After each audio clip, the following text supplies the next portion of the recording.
Mohamed Salah. Si j'avais fait une vidéo, ça que j'aurais fait. C'est d'habitude quand je fais les vidéos, c'est comme ça que ça marche en fait. Je suis là, je suis posé, j'ai la caméra. Après, je réfléchis.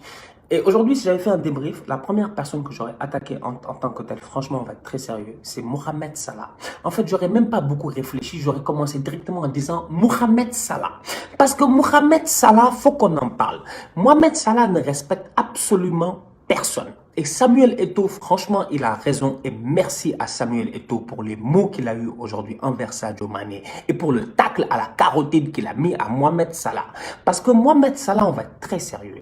L'année passée, quand le Sénégal accueille les CAF Awards, quand le Sénégal sait qu'on va donner le ballon d'or à Mohamed Salah, sachant pertinemment que Sadio Mané, l'année passée, était le meilleur buteur de Liverpool en Ligue des Champions, qu'il avait porté ce club-là de Liverpool en Ligue des Champions, l'année où ils ont perdu la finale face au Real Madrid, après la saison magnifique qu'avait fait Sadio Mané, nous tous, on avait accepté, on s'était tué, on avait dit, ok, Salah a mis 33 et quelques buts, Salah mérite son ballon d'or, Salah est venu à Dakar, on a amené notre meilleur chanteur national, notre star, notre mec, il n'y a pas plus grand que lui au Sénégal en termes de chansons, Youssou N'Dour. Il est venu avec le président de la République du Sénégal. Tout le monde est venu pour donner un ballon d'or à Mohamed Salah. Ça dit que Salah, en fait, putain de... Non, je vais me fâcher. Non, Salah ne respecte personne. C'est-à-dire que Salah, en fait, toute la nation sénégalaise. On a arrêté toutes les activités au Sénégal.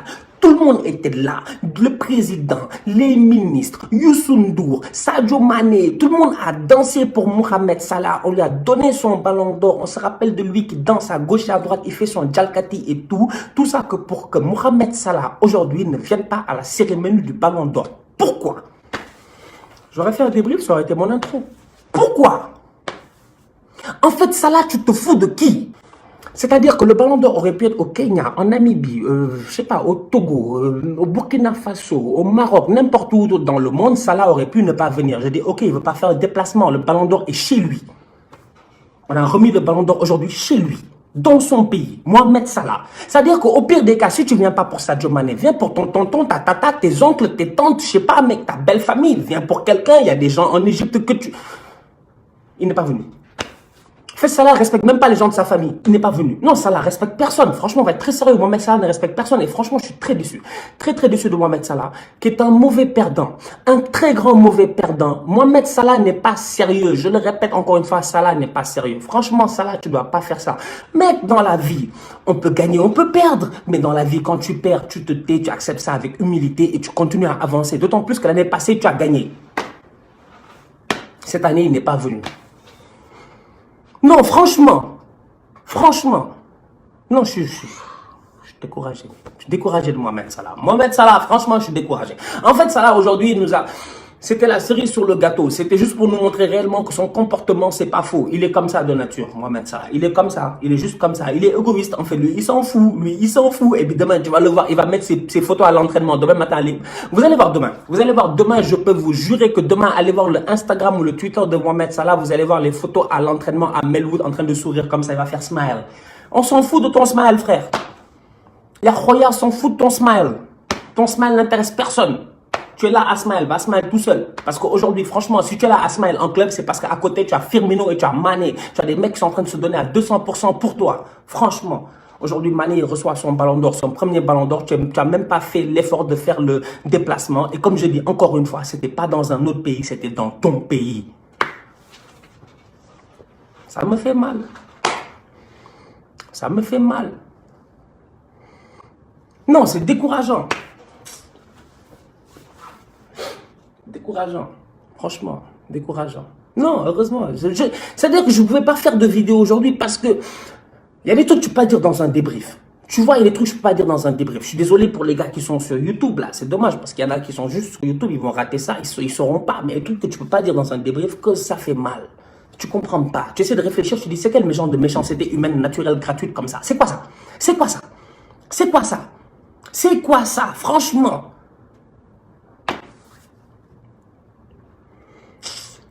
J'aurais allumé la caméra ici, voilà, j'aurais cassé la caméra. Vous me connaissez, des fois, déjà là, ici, j'ai failli casser des affaires. Vous n'avez pas vu ça? Ça, vous pensez qui a cassé ça? Ici, il y avait un truc. Vous pensez qui a cassé ça? C'est moi, c'est les débriefs, c'est Valverde. J'étais là à un moment donné, j'étais frustré, t'avais pas vu la dernière fois dans le truc est tombé derrière. Valverde. Tous mes problèmes. Chaque fois, je suis là dans les débriefs, vous le sentez pas, mais il y a de la tension, frère. Il y a de la tension. On parle de football, c'est difficile, c'est compliqué. C'est très compliqué. C'est très compliqué. Je suis là à casser tout à gauche et à droite. Je souffre, franchement. Je ne mérite pas ça, mes meubles ne méritent pas ça. Honnêtement. Ça là, ce qu'il fait là, c'est pas normal. Mohamed Salah n'est pas venu, c'est de la méchanceté gratuite. C'est tout. Tout ce que j'avais à dire. D'ailleurs, ça, j'ai envie de parler du 11. Parce que ce 11-là de l'année, il se fout de nous. Franchement.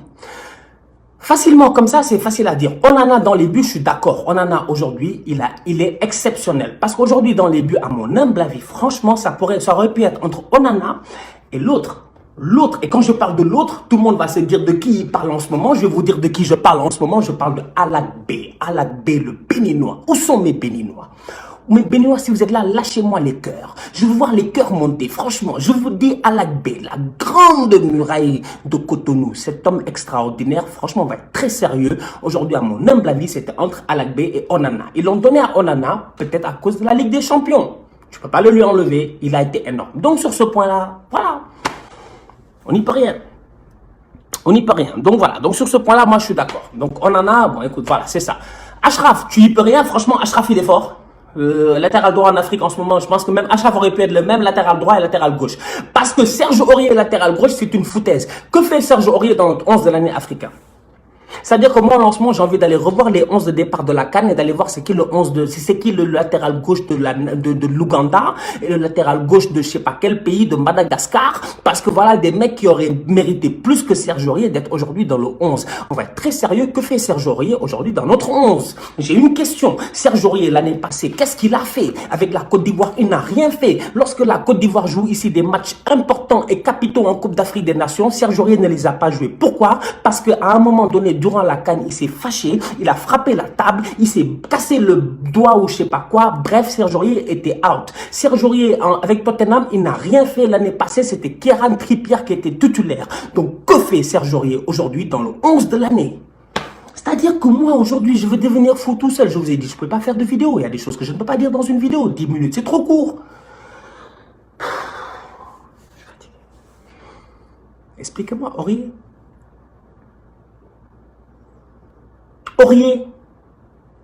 Auriez-vous mis Aurier?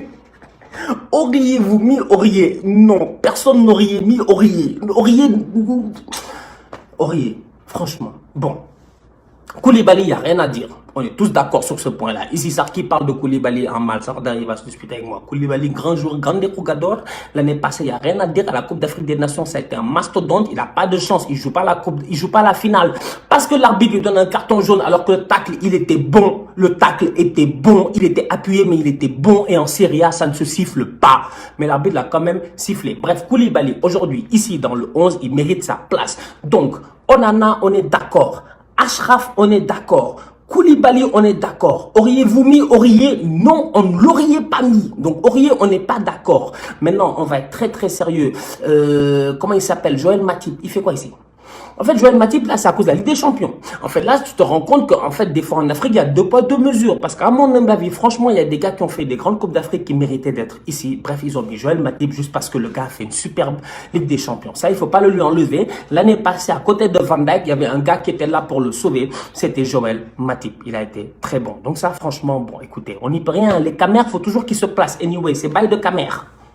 Ils sont très forts, eux. Matip, il est même plus africain. Merci, frérot, d'avoir marqué ça. Matip, il est même plus... Voilà, Matip, il ne veut même plus jouer pour le Cameroun. Matip, on l'appelle même plus... Personne ne l'appelle, lui, il s'en fout, en fait, du Cameroun. On l'a quand même mis dans le 11. Bref, c'est pas grave. On a mis Matip.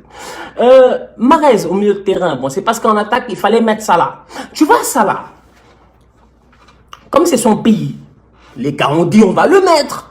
On va voter pour lui quand même. Il n'est pas venu. Salah, tu es méchant. Voilà, Salah, tu es méchant. Salah, boyo, boyo, boyo, boyo, boyo, Salah. Salah, tu es méchant, tu es trop méchant. Moi, je veux pas d'amis comme Mohamed Salah. Franchement, si on est amis aujourd'hui, toi et moi, je dis qu'on est vraiment amis. Si tu as des attitudes à la Mohamed Salah, laisse-moi tomber. Laisse-moi, s'il te plaît, oublie-moi. Oublie-moi. Je ne veux pas d'amis comme Mohamed Salah. Il n'est pas sérieux. Franchement, il n'est pas sérieux. Bref, Riyad Mahrez au milieu de terrain. Écoutez, on n'a rien à dire. Ils sont obligés de faire jouer Riyad Mahrez au milieu de terrain. Il a été un top player. L'année passée, il n'a pas fait une bonne saison avec City, mais la CAN qu'il a faite, franchement, le boy, il a été top. Il n'y a rien à dire. Mahrez, dès qu'il est rentré à la CAN, il a été sensationnel. Du premier match jusqu'au dernier match, il a tout donné. Il qualifie son équipe en demi-finale sur un coup franc. Sensationnel face au Nigeria. Franchement, Mahrez, je ne peux que lui dire bravo. Il mérite sa place. Voilà. Ziyech. Ils ont mis Ziyech.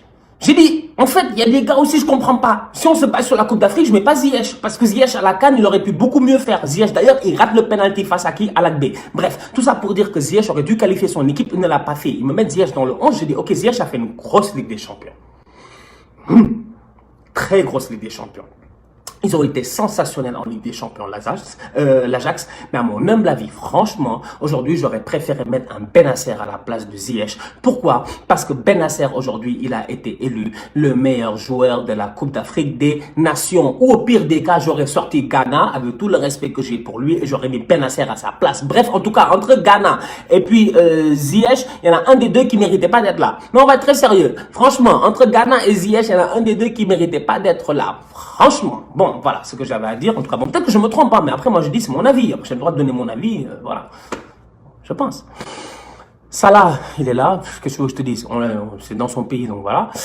Aubameyang, moi j'ai dit en Afrique, on n'a pas d'autres neufs. C'est pas possible. On doit se gérer les Africains. Comment est-ce qu'on fait en fait? Comment est-ce qu'on fait pour avoir d'autres neufs? C'est pas possible. En Afrique, il n'y a pas de neuf. Oba, c'est chaque fois lui. C'est chaque année, c'est lui. Mais c'est normal, c'est le meilleur buteur de la dernière décennie, apparemment. C'est Aubameyang. Donc c'est le meilleur en ce moment en Afrique. Donc voilà, chapeau à lui encore une fois. Grosse saison avec Arsenal l'année passée. Si Arsenal s'en sort aujourd'hui, l'année passée, c'est grâce à Pierre-Emerick Aubameyang. Franchement. Donc moi, en tant que fan d'Arsenal, déjà Aubameyang, je suis d'accord sur ce point-là. Maintenant, le Gabon, c'est dommage, ils sont nuls. Mais on n'y peut rien, frère. C'est comme les pays de Galles. Tu vois, tu peux pas blâmer Gareth Bale de pas amener son équipe en Coupe du Monde ou Aaron Ramsey ou quoi que ce soit. C'est pas forcément de leur faute, tu vois. C'était pas la faute de Ryan Giggs aussi dans le temps, etc. Donc Aubameyang, le pauvre, il joue avec des Lemina et des Bouanga. Comment veux-tu que le mec, il s'en sorte? C'est dommage. Aujourd'hui, Aubameyang, à mon humble avis, franchement, c'est vrai que c'est un des meilleurs attaquants africains. Maintenant, là encore une fois, je me dis, ils sont basés sur la saison passée. Si ça avait été que moi, franchement, j'aurais mis Igalo. C'était mon œuf.